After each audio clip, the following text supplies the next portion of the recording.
हरे कृष्णा। आप सबका भगवत गीता सत्र में स्वागत है। आज हम भगवत गीता अध्याय 2 श्लोक संख्या 62 से 72 तक पढ़ेंगे। प्रार्थना करते हैं। नमो विष्णुपादाय कृष्ण पृष्ठाय भूतले श्रीमते भक्ति वेदांत स्वामी इति नामिने नमस्ते सारस्वते देवे गौरवाणी प्रचारिणे निर्विशेष शून्यवादी पाश्चात्य देश तारिणे। जय श्री कृष्ण चैतन्य प्रभु नित्यानंद श्री अद्वैत गदाधर श्रीवासादि गौर भक्त वृंद। हरे कृष्णा कृष्णा कृष्णा हरे हरे, हरे राम राम राम हरे हरे। जगत गुरु श्रील प्रभुपाद की जय। इस श्लोक में बहुत ही सुंदर वर्णन दिया है जो हमारे रोजमर्रा के जीवन में अनुभव में आता है कि कैसे किसी विषय में किसी चीज में हमारी आसक्ति उत्पन्न हो जाती है, इतना कि हमारे मन में बार बार वही चलता रहता है। हम प्रयास करके भी उस बातों को छोड़ नहीं पाते और उसी में फंसे रहते हैं। कभी क्रोध उत्पन्न होता है, कभी इतनी आसक्ति हो जाती है कि उसके सिवा कुछ और समझ में ही नहीं आता है। अगर वो ना हो तो लगता है कि जीवन ही समाप्त है। स्मरण शक्ति खत्म हो जाती है, बुद्धि नाश हो जाती है, आदमी का नाश हो जाता है। तो ये समस्या का समाधान भगवत गीता में भगवान ने दिया है। श्लोक पढ़ेंगे 2.62। ध्यायत विषयान् पुंसा संगस्ते सुपजायते संगात संजायते कामा कामा क्रोध विजायते। इंद्रिय विषयों का चिंतन करते हुए मनुष्य को उसमें आसक्ति उत्पन्न हो जाती है और ऐसी आसक्ति से काम उत्पन्न होता है और फिर काम से क्रोध प्रकट होता है। इंद्रिय की विषय जैसे एक बड़ा सुंदर कथा है अजामिल की, भागवतम में 6 स्कंद में आता है कि अजामिल एक बहुत असंस्कारी पुत्र था। अपने पिता के आदेश पे वन से कुछ फूल पत्र लाने गया भगवान की पूजा अर्चना करने के लिए। तब जब वो जंगल में गया तो रास्ते में उसने कुछ अभद्र पुरुष और स्त्री को देख लिया जो खुले में नग्न अवस्था में संभोग कर रहे थे। तो जब ऐसे दृश्य को देख लिया तो उसमें उसने बार बार उसके बारे में सोचना शुरू कर दिया, उसके बारे में चिंतन करना शुरू कर दिया। जबकि वो शादीशुदा था और विषय के बारे में बार बार सोचा और घर पे आके अपने पिता को उसके बारे में बताया भी नहीं। सबसे बड़ी गलती उसकी यही थी। तो इंद्रिय विषय उसने देखा और देखने में कोई गलती नहीं थी, यहां तक कोई दोष नहीं था। उसके बारे में वो चिंतन करने लगा छुप छुप के, और सबसे बड़ा गलती उसने अपने पिता को उसके बारे में नहीं बताया। बार बार चिंतन करने से उसको उस वेश्या के प्रति आसक्ति हो गई और उस आसक्ति ने काम उत्पन्न कर दिया। तो सामान्यतः जो प्रेम की नाम सुनते हैं हम, गर्लफ्रेंड बॉयफ्रेंड, सामान्यतः ये प्रेम होता नहीं है, ये काम है जो बार बार चिंतन करने से उत्पन्न हुआ है। और यही काम अगर पूरा हुआ तो ये काम जो है कि ग्रीड में कन्वर्ट हो जाएगा, लोभ में कन्वर्ट हो जाएगा। अगर पूरा नहीं हो पाया तो क्रोध में बदल जाएगा, और जब एक बार क्रोध में बदल गया तो इसका परिणाम बहुत ही बुरा होता है। तो इंद्रिय विषयों के चिंतन से भौतिक इच्छाएं उत्पन्न होती है। हमारे जीवन का सार डिजायर है। डिजायर क्या इच्छा करते हैं हम सब? एक पंच महाभूत के शरीर से बने हुए 5 फुट 8 फुट के जो शरीर है, ये बहुत ज्यादा महत्वपूर्ण नहीं है। शरीर तो बहुतों के पास है, जैसे आपके आसपास बहुत लोग होंगे, लेकिन बहुत महत्वपूर्ण नहीं होंगे। क्यों?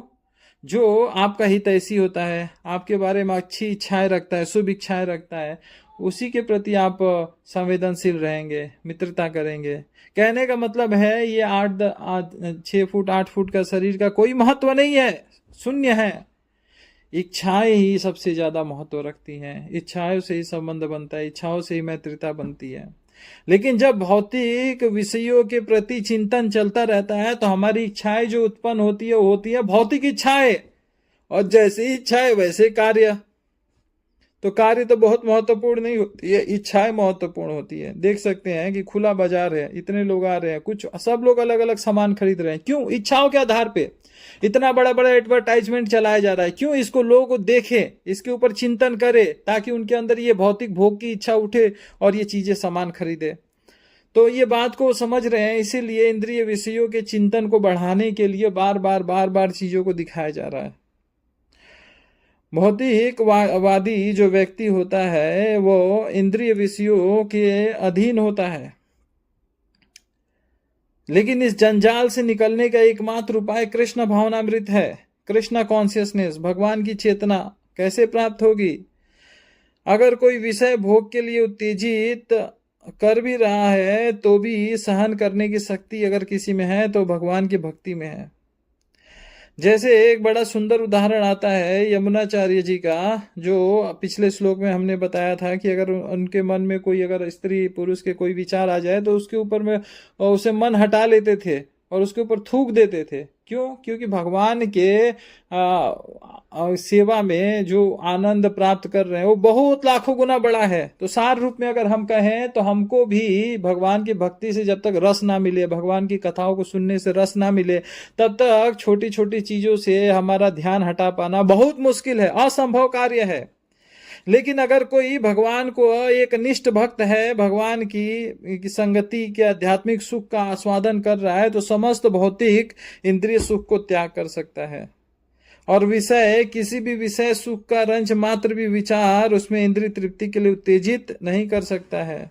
लेकिन अगर कोई भगवान की भक्ति में स्थिर नहीं है और उसके अंदर कोई भी पिछला डिजायर उत्पन्न हो गया कि ये कार्य किया था या कोई देखेगा कोई चीज, जैसे अजामिल ने देखा तो वो वैश्य के प्रति आसक्त हो गया और कुछ समय के बाद उसने माता पिता को घर से निकाल दिया, पत्नी को निकाल दिया, वैश्या को लाके अपने घर में रख लिया। तो इससे पता चलता है कि जीवन पूरी तरह से नाश हो गया। क्रोध से पूर्ण मोह उत्पन्न हो गया, मोहित हो चुका था वो। मोह से लक्षण ये होता है कि उसकी स्मृति खत्म हो जाती है, स्मरण शक्ति खत्म हो जाती है। और जब स्मरण शक्ति खत्म हो जाती है तब बुद्धि नाश हो जाता है, क्या सही है क्या गलत है। और जब बुद्धि नाश हो गई तो उसके बाद आदमी भोग कूप में गिर जाता है। जैसे अजामिल, उसने वैश्या को लाके घर में रख लिया, बुद्धि नाश हो गई, अपनी पत्नी को हटा दिया, माता पिता की सेवा को छोड़ दिया, सबको बाहर भगा दिया। अब वो क्या हुआ? भोग कूप में पुनः गिर गया। तो कृष्ण भावनामृत के विकास से मनुष्य जान पाता है कि किस वस्तु का उपयोग क्या है और उसको भगवान की सेवा में कैसे उपयोग किया जाए। लेकिन अगर कोई कृत्रिम ढंग से, कोई बनावटी ढंग से अगर भौतिक विषय से बचने का प्रयास करता है तो उसे कुछ मिलता नहीं है, खाली हाथ रह जाता है। प्रत्येक वस्तु का उपयोग भगवान की सेवा में किया जा सकता है, पर उस वस्तु को भगवान की सेवा में लगाने के लिए हमारे पास उतनी श्रद्धा की भी आवश्यकता होती है। जैसे आग का गोला है, उसको भी सेवा में लगा के उसे अच्छे अच्छे सामान बनाए जा सकते हैं, लेकिन उसके लिए बहुत एक्सपर्ट व्यक्ति चाहिए। एक छोटा बालक आएगा और लोहा के पास आएगा तो हो सकता है लोहा से जल के वो मर भी सकता है। इसीलिए विधि विधान बताए गए हैं कि हमको क्या करना है क्या नहीं करना है। 4 नियमों का पालन करना है और 4 चीजें हमको करनी है। भगवान का नाम, भगवान की कथा, भगवान का प्रसाद, भगवान का दर्शन और भक्तों का संग, ये चीजें करनी है। और 4 चीजें है ना, पर स्त्री पुरुष संबंध, मदिरा पान, मांस आदि का सेवन, जुआ खेलना, इन कार्यों को नहीं करना है। जब ऐसा हम करते हैं तो हम सुरक्षा के दायरे में रहते हैं। सामान्य निर्विशेषवादी सोचते हैं कि भगवान तो खा नहीं सकते हैं, तो वो अच्छे खाद्यान्नों से बचते रहते हैं। लेकिन भक्त जानता है कि भगवान तो सर्वलोका महेश्वरा है, वो तो भोक्ता राम यज्ञ तपसाम सर्वलोका महेश्वरा है। तो बहुत सुंदर सुंदर व्यंजन बना के भगवान को अर्पित करता है और प्रसाद के रूप में उसे ग्रहण करता है। यही किसी भी वस्तु को भोगने का सही तरीका है कि पहले हम भगवान को अर्पित करें और भक्तों में वितरण करने के बाद कुछ बचे तो उसे प्राप्त करें। अगर ऐसा हम करते हैं तो हम चीजों को भगवान की सेवा में लगा रहे हैं और उसे कोई आसक्ति उत्पन्न नहीं होगी। यदि किसी ने भक्ति का आश्रय नहीं लिया है तो चाहे वो कितना भी आगे बढ़ जाए, उसके मन में जैसे ही भौतिक विषयों के प्रति इच्छाएं उत्पन्न होगी तो वापस गिरना उसका निश्चय है। किंतु राग और द्वेष से मुक्त एवं इंद्रिय तृप्ति को संयम द्वारा वश में करने से समर्थ व्यक्ति भगवान की कृपा प्राप्त कर लेता है। राग का मतलब होता है आसक्ति, किसी कार्य के पीछे एकदम पड़ जाना। और द्वेष का मतलब होता है वैराग्य, कि किसी कार्य को देख के एकदम घृणा कर देना। दोनों चीजों से मुक्त रहता है और इंद्रियों को संयमित रखता है। जिससे वो भगवान की पूर्ण कृपा प्राप्त कर लेता है। कैसे? इसका बड़ा सुंदर हनुमान जी उदाहरण है। हनुमान जी जो थे वो कृष्ण भावनामृत जैसे भगवान जी की सेवा करते थे, तो किसी भी विषय से आसक्त नहीं थे वो, और किसी चीज से द्वेष नहीं करते थे। जो भी जरूरत थी भगवान की सेवा के लिए वो करने के लिए तैयार थे। भगवान की इच्छा होने पर अवांछित कार्य भी करने के लिए भक्त तैयार होता है। उदाहरण के लिए जब हनुमान जी सीता माता को खोजने के लिए लंका गए थे, तो सीता माता को खोजने के लिए रात के समय में लंका में वो गर्भगृह में महल के प्रवेश किए थे, जहाँ स्त्रियां लगभग कुछ अवस्था में अर्धनग्न अवस्था में थी। तो ये भी दृश्य उनको देखना पड़ा, क्योंकि सीता माता को खोजने के लिए उनके पास दूसरा कोई उपाय ना था। लेकिन इस विचार से वो बिल्कुल विचलित नहीं हुए, क्योंकि उनके अंदर विषय भोग के लिए कोई आसक्ति थी नहीं थी, या ना उनके प्रति कोई चिंतन था। वो तो ठाकुर की सेवा के चिंतन में थे, भगवान के सेवा के चिंतन था उसके अंदर। तो इसके लिए डिजायर भी भगवान की सेवा की थी, कोई भौतिक डिजायर उनके उत्पन्न नहीं हो पाई थी। इस तरह से भगवान की सेवा के लिए अवांछित कार्य भी, एक ब्रह्मचारी को अर्धनग्न अवस्था में देखना सही नहीं, मतलब पूरी तरह से निषेध है, लेकिन वहां पे स्थिति के अनुसार उन्होंने वो भी कार्य किया, और भगवान की भक्ति में भक्त शिरोमणि है वो। और अगर उनकी इच्छा ना हो तो कोई कार्य सामान्य तौर से संभव है वो भी नहीं करते हैं। जैसे सीता माता ने उनको उपहार में बहुत बहुमूल्य हार दिया मोतियों का, उसको निकाल निकाल के तोड़ के फेंक रहे थे, और पूछा गया क्यों फेंक रहे हो हनुमान जी, जिसमें राम ना हो, जिसमें माता जानकी ना हो, मेरे लिए किसी काम का नहीं। तो किसी ने प्रश्न पूछा आपका शरीर, तो उन्होंने हृदय खोल के दिखा दिया कि यहाँ पे निवास कर रहे हैं। तो कहने का मतलब ये भक्त का भाव होता है, भगवान की प्रसन्नता के लिए वो कोई भी अवांछित कार्य करने को तैयार है, लेकिन अगर भगवान की प्रसन्नता ना हो तो कोई सरल से सरल कार्य भी करने के लिए प्रयास नहीं करता है। यह चेतना भगवान के हेतु की कृपा से प्राप्त होता है। हनुमान जी ने भगवान राम की सेवा करके उनको अथाह प्रसन्न करके ये कृपा प्राप्त किया था। और जब भगवान की कृपा प्राप्त हो जाती है तो जानना चाहेंगे उसका क्या परिणाम होता है। उसका परिणाम होता है कि तीन ताप जो संसार के हैं, जो दूसरे प्राणियों द्वारा मिलने वाला कष्ट, प्रकृति द्वारा मिलने वाला कष्ट, हमारे शरीर से मिलने वाला कष्ट, इसका नाश हो जाता है। और ऐसी तुष्ट चेतना शीघ्र उसकी बुद्धि स्थिर हो जाती है। जब स्थिर बुद्धि होती है तो क्या प्राप्त होता है? जिसका मन स्थिर है, जिसके मन स्थिर है, जिसका बुद्धि दिव्य है, उसको ही शांति प्राप्त होती है। शांति अन्य संभव है ही नहीं। भगवत गीता के 5वें अध्याय के 29वें श्लोक में हम देखेंगे, यज्ञ तपसाम सर्वलोका महेश्वरम। जो भगवान है सर्वलोक के महेश्वर है। महेश्वर मतलब मालिक हैं। तो हमारे घर दुकान के भी मालिक वो है, हमारे शरीर के भी मालिक वही है। जब वो मालिक हैं तो हम उनके सेवक होने के कारण उनकी सेवा करना एकमात्र हमारा कर्तव्य बच जाता है। हमारे मन के विचलित होने का मुख्य कारण है कि उसके पास कोई एक अंतिम लक्ष्य नहीं है। मन हमेशा चंचल क्यों रहता है? क्योंकि उसके पास कोई अंतिम लक्ष्य नहीं है। यदि कोई कृष्ण भावना भावित नहीं है, भगवान की प्रसन्नता के लिए कार्य नहीं कर रहा है, तो उसका कोई अंतिम लक्ष्य है नहीं, तो हमेशा मन चंचल रहेगा। अगर हम भगवान से संबंध भुलाकर अगर कार्य करते रहेंगे तो निश्चय दुख भोगते रहेंगे और अशांत रहेंगे। इसीलिए कृष्ण भावनामृत स्वयं प्रकट होने वाली अवस्था है जब हम भगवान की सेवा में नियुक्त हो जाते हैं। जैसे हनुमान जी सबसे ज्यादा प्रसन्न हुआ करते थे। पानी में तैरने वाली जो नाव होती है उसको प्रचंड हवाएं जो समुद्र में चलती है उसको बहा ले जाती है नाव को दूर तक। उसी तरह हमारी 5 इंद्रियां हैं, इसमें से कोई भी एक इंद्रिया हमने खुला छोड़ दिया। जैसे हम भगवान का नाम भजन तो कर रहे हैं, लेकिन आंख खुला छोड़ के इधर उधर देख रहे हैं कि कौन आ रहा है, कौन जा रहा है, कैसा ड्रेस पहना है, कैसा कपड़ा पहना है, आपका दिमाग गया उधर। अब तो भजन करके भी आप कुछ नहीं कर पाओगे। अगर हम भगवान की सेवा में बैठे हैं कमरे में बंद करके, वो कान में कोई बाहर से आने वाली गानों के ऊपर नजर पड़ रहा है, उस पर ध्यान चला गया, बस आपका पूजा खत्म। क्योंकि एक भी इंद्रिया अगर बाहर विचरण करने के लिए आपने छोड़ दिया तो उस पे मन लग जाएगा और मन आपको उठा के फेंक देगा।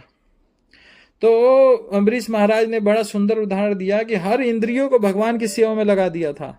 आँख को भगवान के दर्शन में, कान की भगवान के कथा सुनने में, है ना, हाथों को भगवान का मंदिर मार्जर करने में, सर को भगवान को प्रणाम करने में, नाकों को भगवान का अर्पित पुष्प को सूंघने में, जीहा को भगवान का प्रसाद ग्रहण करने में, पैरों को भगवान के मंदिर चल के जाने में, अपनी इच्छाओं को भगवान की इच्छाएं पूरा करने में। कोई भी चीज अगर खाली छोड़ देंगे तो उससे हमारे संभावना है कि मृत्यु हो सकती है, आध्यात्मिक मृत्यु हो सकती है। मनुष्य की इंद्रियां अपने विषयों में सब प्रकार से विरक्त होकर, जब पुरुष अपनी इंद्रियों को विषयों से विरक्त कर लेता है और उसमें वश में करता है तो उसकी बुद्धि निसंदेह स्थिर हो जाती है। व्यक्ति या जब हृदय में बैठा लेता है बात को कि कृष्ण भावनामृत के द्वारा बुद्धि स्थिर होती है और इस कला का अभ्यास वो एक प्रामाणिक गुरु के मार्गदर्शन में करता है, तो साधक मोक्ष का अधिकारी बन जाता है। भगवान द्वारा ही बुद्धि स्थिर होती है और किसी माध्यम से नहीं होती है। कृष्ण भावनामृत के द्वारा ही सारी इंद्रियां भगवान की दिव्य प्रेमा भक्ति में लगा के इंद्रिय तृप्ति की बलवत इच्छाओं को नाश किया जा सकता है, दमित किया जा सकता है, अन्य किसी कार्यों में संभव नहीं है। तो यही हमारा प्रैक्टिस और प्रयास होना चाहिए, किसी एक एक्सपर्ट व्यक्ति के गाइडेंस में रह के हम भगवान की सेवा करने का प्रयास करें। क्योंकि जो भगवान की सेवा में निरंतर लगा हुआ है तो उसके लिए जो सामान्य भौतिकवादी कार्य है वो उसके लिए रात है। जब आदमी इंद्रिय तृप्ति के कार्यों के लिए प्रयास कर रहा है वो जगह जो है उसके लिए रात्रि के समान है, उसमें वो निष्क्रिय हो जाएगा। और जब अध्यात्मवादी व्यक्ति अपने आत्म साक्षात्कार के मार्ग के लिए प्रयासरत है, भगवान के नाम जप करना, भगवान की कथा करना, भगवान का प्रचार करना, जैसे हम पुस्तक वितरण करने जाते हैं, रोड पे खड़े रहेंगे, है ना, लगभग हजारों आदमी वहां से आके जा रहे हैं और थैला भर भर के सामान खरीद रहे हैं, पर उसमें से शायद एक दो कोई व्यक्ति भगवत गीता के बारे में पूछता है, लेने की बात तो दूर है, पूछता है या जानकारी लेता है या हमारे पूछने पे रिप्लाई करता है। तो इसको देख सकते हैं कि जैसे भगवत गीता का अध्ययन, भगवत गीता का वितरण, भगवत गीता को प्राप्त करना, उसके बारे में प्रश्न पूछना, ये आत्म साक्षात्कार के कार्य हैं। लेकिन जब इसको लेके रोड पे खड़े रहेंगे तो एक भी व्यक्ति बहुत मुश्किल से मिल पाता है। तो इसको देख सकते हैं कि वहां पे जो इंद्रिय तृप्ति के कार्य चल रहे हैं उसमें लोग इतने व्यस्त हैं कि जब आध्यात्मिक कार्य जब दिखते भी हैं तो उसके प्रति लोग सोए हुए हैं, उसकी तरफ ध्यान नहीं देंगे। तो ये व्यक्तिगत अनुभव आप देख सकते हैं। भगवान बहुत सुंदर इस पे बताते हैं कि जैसे समुन्द्र के अंदर नदियां बहुत आ रही हैं, बारिश के दिनों में तो नदियां और तूफान में आती हैं, लेकिन फिर भी समुन्द्र ना तो उसका सतह बढ़ता है ना तो अपनी दायरा छोड़ के बाहर निकलता है। उसी तरह हमारे मन के अंदर इच्छाएं आ सकती है, भौतिक भोग की भी इच्छाएं आ सकती है, लेकिन उसके ऊपर कार्य नहीं करना चाहिए, उसको प्राप्त करने का चेष्टा नहीं करना चाहिए।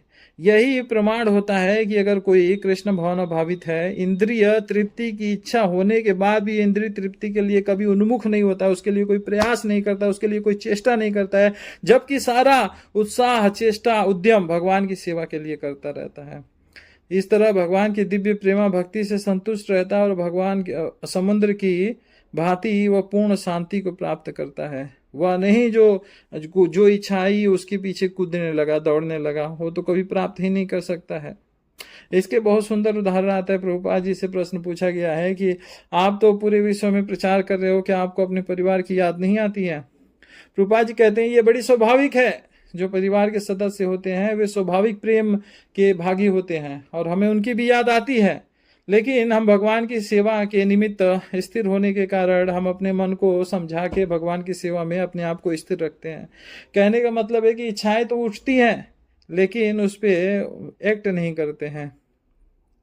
भगवान की सेवाओं का व्रत लेने के कारण भगवान की सेवाओं के लिए स्थिर रहते हैं और इसी से उनका भी कल्याण होता है और परिवारजनों का भी कल्याण होता है। अगर वो वहां से चले जाए, सेवा छोड़ दे, तो ना उनका कल्याण होगा ना परिवारजनों का। तो भगवान की सेवा में स्थित जैसे एक सैनिक है और युद्ध लड़ने गया है, परिवार की याद आती है पर वो मन को समझाता है कि ये सेवा महत्वपूर्ण है, भारत में कितने लोग निवास कर रहे हैं उनके लिए महत्वपूर्ण है, तो सुरक्षा के लिए सारा कार्यरत रहता है। उसी तरह जितने बद्ध जीव यहाँ सो रहे हैं और कष्ट भोगते जा रहे हैं दिन भर, जन्म मृत्यु जरा व्याधि, जब तक ये भगवान की भक्ति में स्थिर नहीं होंगे, अपनी चेतना को दिव्य नहीं करेंगे भगवान की सेवा में लग के, तब तक ये जन्म मृत्यु से निकलेंगे नहीं, कष्ट भोगते रहेंगे। तो इस कष्ट से निवारण करने के लिए कुछ व्यक्ति अपने आप को कष्ट में डालते हैं और इनके लिए प्रयास करते हैं, जैसे प्रभुपाद जी का सुंदर उदाहरण हमें देखने को मिलता है। तो भक्तों की कोई भौतिक इच्छा नहीं रहती है, इसीलिए वो शांत रहते हैं। कहते हैं कि सिद्धि कामी सकल या शांत, कृष्णा भक्त निष्काम अतएव शांत, है ना। निष्काम है, भगवान की प्रसन्नता के लिए कार्य कर रहा है। अगले श्लोक में निष्काम बताया गया है कि क्या होता है। विहाय कामान निष्प्रिय, निष्प्रिय किसको कहते हैं? ऐसा व्यक्ति जिसके अंदर इंद्रिय तृप्ति के लिए कोई इच्छा ही नहीं है। जैसे हमने देखा था कि अगर कोई भौतिक विषयों के बारे में चिंतन करता है तो भौतिक इच्छा उत्पन्न हो जाती है, लेकिन ये भौतिक विषयों के बारे में कोई चिंतन ही नहीं करता, भगवान के बारे में चिंतन कर रहा है, तो इसके अंदर तो कोई भौतिक इच्छा उत्पन्न ही नहीं हो सकती, इसलिए इसको निष्प्रिय कहा जाता है। और कृष्ण भावनामृत होने की इच्छा वास्तव में इच्छा की शून्यता है। अपने आप को शरीर को मिथ्या आत्मा नहीं मानता है, किसी भी प्रकार के फाल्स क्लेम नहीं करता है संसार की वस्तुओं पे, और अपने आप को नित्य दास के रूप में यथार्थ में जानता है कि मैं भगवान का दास हूँ।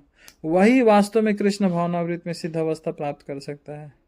प्रत्येक वस्तु भगवान की तुष्टि के लिए उपयोग करता है।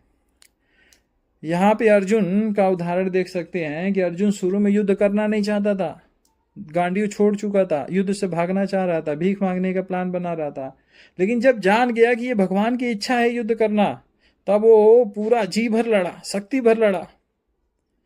तो यही वास्तव में इच्छा शून्यता है। इच्छा शून्यता का अर्थ है कि हम अपने मन के आधार पर कार्य न करके भगवान की इच्छा से योजना के अनुसार कार्य करें, यही असली इच्छा शून्यता है। जब जानते हैं कि सब भगवान का है, भगवान का स्वामित्व हर चीज पे है, मेरे ऊपर भी है, तो भगवान की इच्छा से जब हम कार्य करते हैं तो जीव की शाश्वत स्थिति कभी न भगवान के तुल्य, उनसे बढ़कर हम कभी नहीं हो सकते हैं। हमें सदैव भगवान की दास्ता, भगवान की सेवा में स्थिर रहना चाहिए। यही हमारी स्वाभाविक स्थिति है, इसी में हम प्रसन्न रह सकते हैं, अन्यथा नहीं हो सकते हैं। ईश्वरीय जीवन का पथ है क्या कि जीवन के अंतिम समय में इस तरह से अगर कोई स्थिर होता है तो भगवत धाम को प्राप्त हो जाएगा।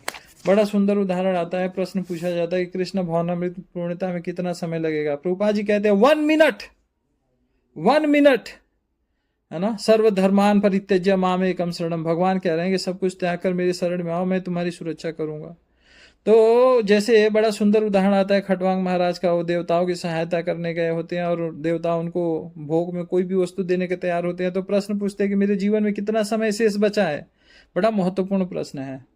तो देवताओं ने बताया कि कुछ ही क्षण बचे हैं, तो उन्होंने तुरंत भगवान की सेवा में अपने आप को समर्पित करके अंतिम क्षणों में भगवान का धाम प्राप्त कर लिया।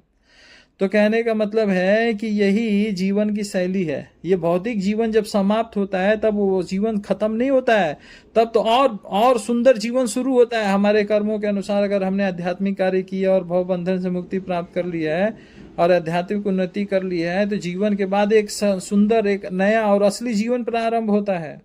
ये जीवन के अंत में सब कुछ खत्म, जीरो नहीं होता है, क्योंकि आत्मा तो हमेशा एक्टिव है और शरीर तो नाश होना ही है।